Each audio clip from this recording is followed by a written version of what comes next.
The gentlelady from West Virginia is recognized for 2 minutes. Thank you, Madam Chair, and I'd like to thank Chairman Biggert for holding today's hearing and congratulate her on this being her first hearing as the chairman of the Insurance and Housing Subcommittee. I look forward to working with her and the ranking member Gutierrez on the many challenges facing our nation's housing market.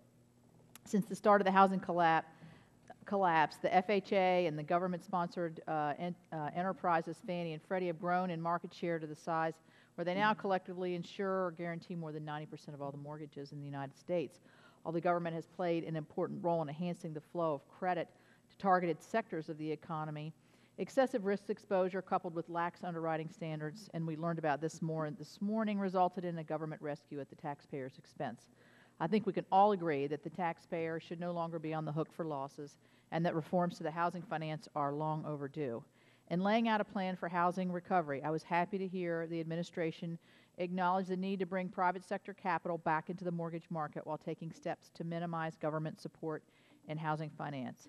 I think generally their report, I welcomed it, and I thought it was a very good step towards hopefully a bipartisan solution for this. It is important to keep in mind, however, that reforms to reduce the presence of Fannie and Freddie must coincide with FHA reforms to ensure that increased market opportunities flow to the private market and not into FHA.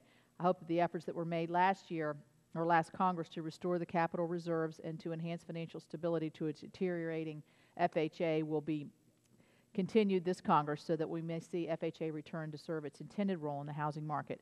And I believe the Commissioner shares some of those, maybe not entirely, but some of the thoughts there. And I would also like to thank him for all of the work that he did with me and with our staff in crafting the FHA reform bill last year. Sorry we didn't get it all the way through, but we're still here to fight another day. I look forward to hearing from our panel of experts on the challenges to housing recovery and the future role both the private sector and government support will play in housing finance. Thank you again to the chairman for holding this hearing, and thank you to our witnesses for their testimony.